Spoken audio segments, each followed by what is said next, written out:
야, 50i가 제일 잘 나가고 가장 가성비가 좋은 모델인데 이게 왜 없어졌어? 60i는 뭐야? 이거 좀 비싼 가격에 그냥 좀 눈대기 치려고 하는 거 아니야? 라고 생각할 수 있는데 이게 말장난이라고 사실 봐도 되지만,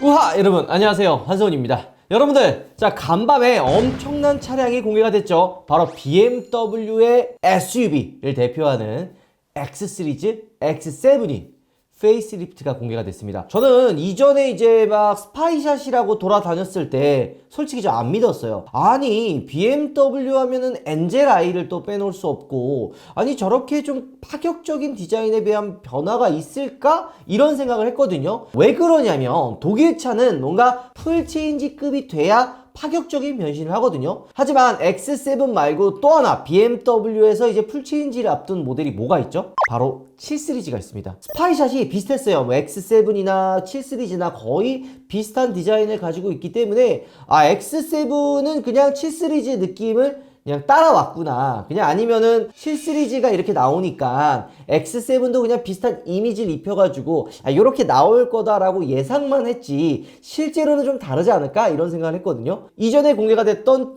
X7의 예상도랑 거의 똑같잖아요. 근데 X7을 보면 아마 이제 추후에 출시하게 될 풀체인지의 7 시리즈 디자인도 이 X7과 비슷하게 나오지 않을까 생각이 듭니다. 일단 외관 디자인에 대한 변경이나 이런 부분은 있지만 파워트레인과 이런 성능들은 기존의 틀과 거의 비슷하게 가지만 몇몇 요소들을 이제 추가해서 파격적인 변화를 줬다고 합니다. 기능적인 부분에선 모든 모델에 BMW 지능 4륜 구동 시스템인 X 드라이브가 이제 기본으로 적용이 되고요. 에어 서스펜션도 전 트림 기본으로 적용이 됩니다. 근데 이 X 드라이브는 기존에도 있던 기능이잖아요. 근데 여기서 어떤 부분이 바뀌었냐면 한층 더 진화가 된 노면에 대한 그런 충격이나 노면에 대한 진동 같은 거를 미세하게도 다 잡아주는 BMW의 특유의 역동적인 주행감과 편안한 승차감을 동시에 느낄 수 있는 그런 세팅이 들어갔다고 합니다. 게다가 이번에 4륜 구동에는 벤츠도 들어가고 제네시스 G90,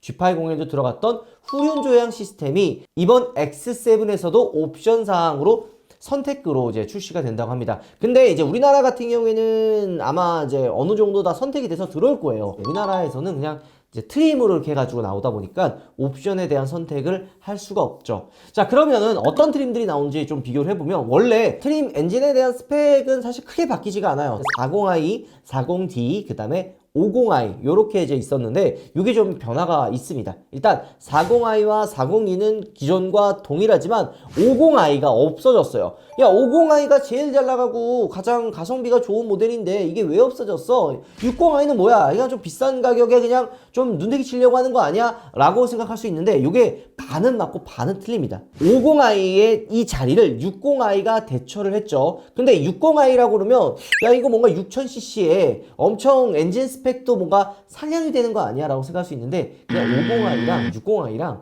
네임이 바뀌었을 뿐 엔진은 똑같아요. 그냥 말장난이라고 사실 봐도 되지만 가격은 일단 엄청나게 상승을 합니다. 시작가가 1억 2천인데 이런저런 옵션을 추가하게 되면 아마 1억 8천이 훌쩍 넘어가지 않을까 예상을 하고 있습니다. 우리나라로 들어온다면 뭐 엄청나게 큰 인상폭이 있을 것 같진 않지만 그래도 어느 정도의 가격 인상은 불가피해 보입니다. 아직 100%다 정확한 정보가 나온 건 아니기 때문에 추후에 이제 바뀔 수도 있고 새로운 트림이 이제 또 추가가 될 수도 있는 거죠. 자, 그리고 이제 달라진 부분이 마일드 하이브리드 시스템이 들어가잖아요. BMW는 원래 이제 디젤에 적용이 됐었는데요. 48V 마일드 하이브리드 시스템이 가솔린과 디젤 전체 다 적용이 될 예정이라고 합니다. 이 48V 마일드 하이브리드가 들어가면요, 일단 연비도 향상이 되고 저속과 중고속 다 모든 영역에서 어느 정도 이제 파워풀한 움직임을 도와주고요. 일단 12마력과 20토크 이상 올려주는 출력을 보여줄 거라고 생각을 합니다. 자, 일단 공개된 라인업의 스펙을 잠깐 둘러보면요, M40i의 스펙 같은 경우에는 출력이 이제 380마력에 토크가 54토크를 자랑을 하고요. 기존에 이제 들어갔던 직렬 6기통 엔진이 탑재가 됩니다. 이전 모델 대비 약 한 40마력 그리고 토크는 한 10토크 정도가 이제 향상된 수치고요. 40D 디젤 라인업 같은 경우에는 직렬 6기통 디젤 엔진이 들어가고 최고 출력 352마력에 최대 토크 71토크를 보여준다고 합니다. 자, 60i 같은 경우에는 무려 630마력에 최대 토크 76토크를 자랑하고요. 신형 V8 4.4 트윈 터보 가솔린 엔진이 들어갑니다. SUV 하면 또 떠오르는 게 뭐가 있어요? 키! 뭐 이런 걸 이제 떠올리잖아요. 근데 이번 X7 같은 경우에는 BMW 최초로 선택사항이긴 하지만 23인치 휠이 이제 적용이 됩니다. 자, 일단 외관 디자인을 한번 둘러보면은 호불호가 분명히 있을 거라고 사실 생각을 합니다. 왜냐면 아직 우리가 눈에 익진 않았잖아요. 이거 실제로 나오면은 인기 대박입니다. 솔직히 전 잘 나왔다고 생각을 하거든요. BMW 하면은 그 엔젤아이를 또 빼놓을 수가 없어요. E바디, 뭐 F바디 때 이어졌었던 뭐 엔젤아이가 없어졌다. 뭐 이렇게 말씀하시는 분들도 있는데, 외관 주행등과 헤드램프를 상하로 나누는 느낌이 강하게 듭니다. 아직 우리가 눈에 안 익어서 뿐이지, 요거 만약에 눈에 익으면 지금 X7 조금 타격이 있지 않을까, 이런 생각도 조금 들고요. 아마 개항률이 엄청날 거라고 생각이 조금 듭니다.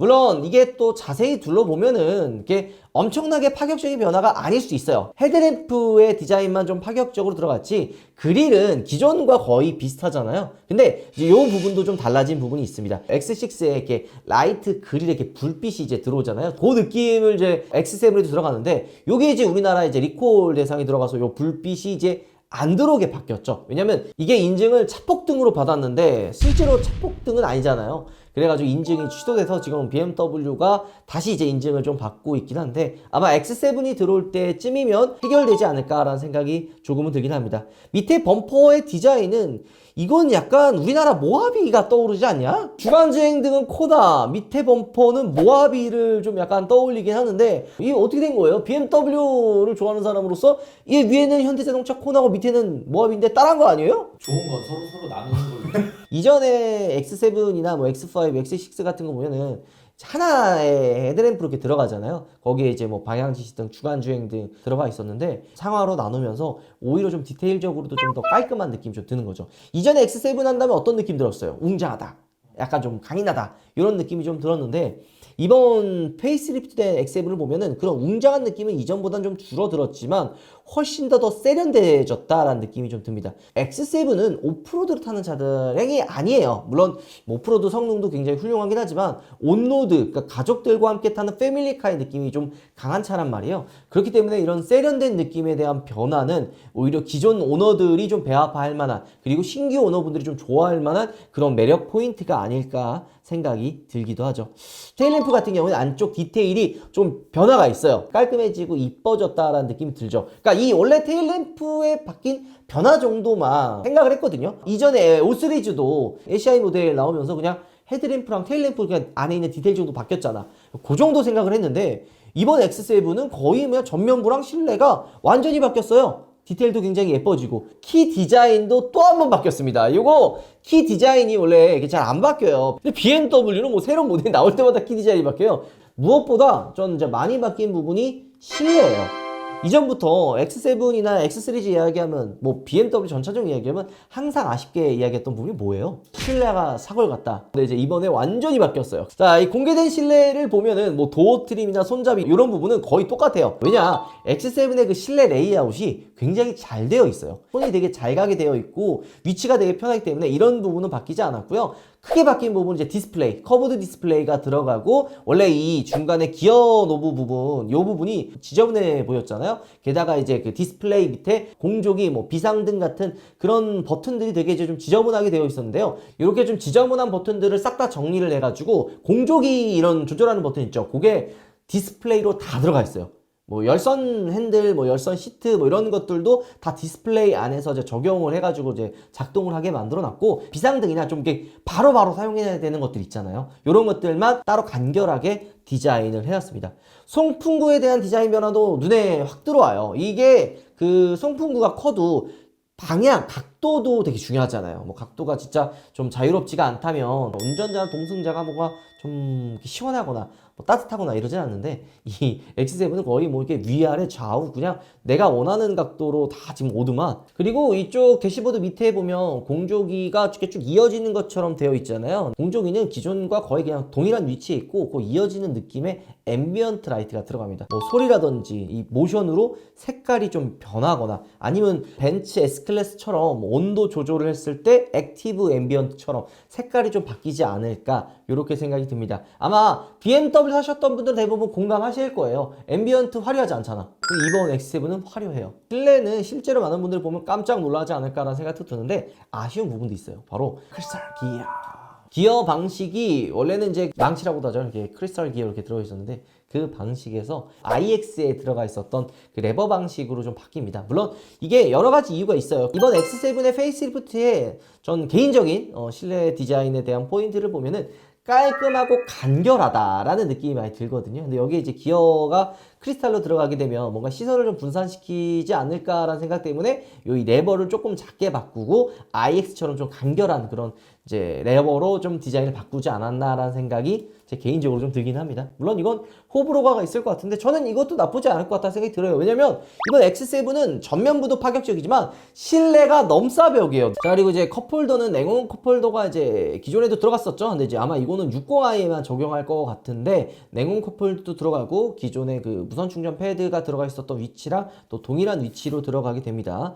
그리고 또 BMW X 시리즈 하면 또 하나 기기 호환이 기가 막히다는 얘기예요. 2열 모니터에 뭐 기기 연결해가지고 뭐 미러링을 한다든지 굉장히 편리하거든요. 이번 페이스리프트가 되면서 터치 방식도 직관적으로 바뀌고 이런 기기 호환을 했을 때 좀 더 편리하게 해놨다고 하는데요. 이 터치가 굉장히 좀 매끄럽고 빨라졌다라는 이야기를 지금 다른 리뷰어분들이 많이 하더라고요. 근데 이게 어찌 보면 되게 중요한 거예요. 터치가 돼도 이게 작동이 좀 잘 안 되고 좀 민기적 되고 막 좀 호환이 잘 안 되면은 되게 불편하거든요. 그리고 이게 보면은 외관을 보면 공개됐던 차는 회색이기 때문에 좀 잘 안 보이긴 하지만 이 도장면에 구리가 포함이 되어 있다고 그래요. 그래서 햇빛이 비춰지는 각도에 따라서 보여지는 차 컬러의 느낌이 조금씩 다르다고 합니다. 카멜레온 컬러 알죠? 랩핑이라든지 해서 뭐 여기는 빨간색, 여기는 파란색, 여기는 보라색 그런 느낌 정도까지는 아니고요. 그냥 보는 각도에 따라서 조금 더 어두운 색, 조금 더 밝은 느낌 이런 좀 각도에 따른 좀 차이를 좀 주지 않았나 라는 생각이 듭니다. 자, 그리고 뭐 전방 충돌 경고 시스템 기능을 해제하더라도 이게 원래 해제되면 뭐 자전거나 보행자, 차량 등의 충돌 가능성을 감지해서 알려주는 알림이 꺼지거든요. 근데 이번 X7은 그 기능을 활성화하지 않아도 이런 뭐 차, 자전거, 보행자에 대한 그 가까이 왔을 때 경고를 따로 해준다고 또 합니다. 자, X7 예전에 이제 들어갔었던 기능 있죠. 후진 어시스트 50m까지 이렇게 지원을 했거든요, 이전에. 근데 이번에 무려 200m까지 지원합니다. 그러니까 이게 뭐냐면 제가 이제 주차를 만약에 할 때 공간이 좁아 협소해가지고 T자 주차 못해가지고 그냥 앞으로 이렇게 주차 박아놓은 경우 있잖아. 근데 앞에 뒤쪽에 차가 있으면 차 어떻게 떼야 돼? 이렇게 지금 어려운 경우가 분명히 있죠. 근데 어쨌든 이게 새롭게 바뀌었어요. 그러니까 새로 적용된 이제 매뉴버 어시스턴트는 이전에가 50m였다면 얘는 최대 200m까지 이동 과정을 저장해서 차량에 기억해 놓은 시작 지점에 이제 도달을 해준다고 합니다. 여기서 가속과 브레이크, 그 다음에 이제 스티어링, 전진 및 후진 기어 변속 모든 과정을 이제 저장해가지고 그대로 수행을 한다고 합니다. 그러니까 자율주행이 진행되는 동안은 그냥 운전자는 가만히 앉아 있어서 그냥 주변만 확인하면 돼요. 타 있기만 된다는 거죠. 이런 뭐 자세한 옵션과 기능들은 이제 실제 차가 출시가 되면 여러분들께 또 한 번 보여드리겠지만 기대가 됩니다. X7. 야, 이거 돈 좀 있으신 우리 또 이제 좀 빵빵하신 또 이제 우리 아버님들 드림카로 자리 잡겠네. 이제 우리나라는 이제 올해 하반기에 아마 출시가 될 거라고 예상이 되긴 하는데요. 가장 중요한 거 있죠. 가격. 이제 북미의 시작 가격이 40i가 한 9,500만 원부터 시작을 하고요. M60i가 1억 2,700만 원부터 시작을 합니다. 여기에 이제 옵션 막 들어가면은 40i 같은 경우에는 한 1억 한 3, 4천 정도 된다고 보면 되고요. M60i 같은 경우에는 1억 한 6, 7천에서 좀 비싸면 1억 8천까지 올라갑니다. 요게 되면 지금 현행 나와 있는 X7과 뭐 거의 비슷하게 들어온다 그러면은 한 제가 봤을 때 한 1,000만 원에서 한 1,500만 원 정도 가격 인상이 되지 않을까? 이렇게 생각이 들고 가격 인상을 이렇게 딱 하게 되면 이게 쉬운 문제가 아니기 때문에 아마도 기존의 X7에 들어갔던 옵션들을 빼고 기존 가격과 동일하게 맞춰서 들어오지 않을까? 옵션을 빼고 가격은 맞추되 아니면 소폭 상승 이런 옵션들 그냥 싸그리 빼고 그냥 약간 저렴하게 해서 갖고 와가지고 40i 맞춘다든지 이러지 않을까 생각이 듭니다. 그 다음에 연식 변경 되면서 슬그머니 잔뜩이 집어넣고 제 생각이에요. 자, 어쨌든 여러분들께 페이스리프트 X7을 한번 보여드렸는데요. 솔직히 저는 아직 눈에 안 익었는데도 불구하고, 그러니까 눈에 아직 들어오진 않았는데도 불구하고 딱 보는 순간 아 이거 대박이다. 실제로 들어오고 실물 보면 여러분들 깜짝 놀랄 것 같아요. 이거 빨리 계약해야 됩니다. 영상 마무리할게요. 여러분들 음악 들어가겠습니다. 여러분, 우파몰에 새로운 방향제가 또 입점했습니다. 엄청난 인기죠? 마일론 방향제가 입점을 했는데요. 갤러리 1탄, 2탄, 3탄 이렇게 입점을 하였습니다. 갤러리 1과 갤러리 2는 메탈 소재고 갤러리 3은 플라스틱인데 크롬으로 마감이 되어 있어서 고급스러운 메탈 느낌이 나죠. 우파몰 하면 또 이벤트죠. 마일론 방향제를 구매 시 리필킷을 하나를 더 드립니다. 교차 증정도 되고요. 1탄과 3탄을 같이 구매하여도 1탄, 3탄 리필킷을 하나씩 더 드립니다. 장착을 해보겠습니다. 뒷면을 보면 이렇게 동그랗게 있는데 여기다가 리필킷을 낍니다. 고무링을 이렇게 고정을 시켜주시고 마지막으로 자석형 클립을 톡 마무리가 됩니다. 이렇게 간단하게 탈부착이 가능합니다.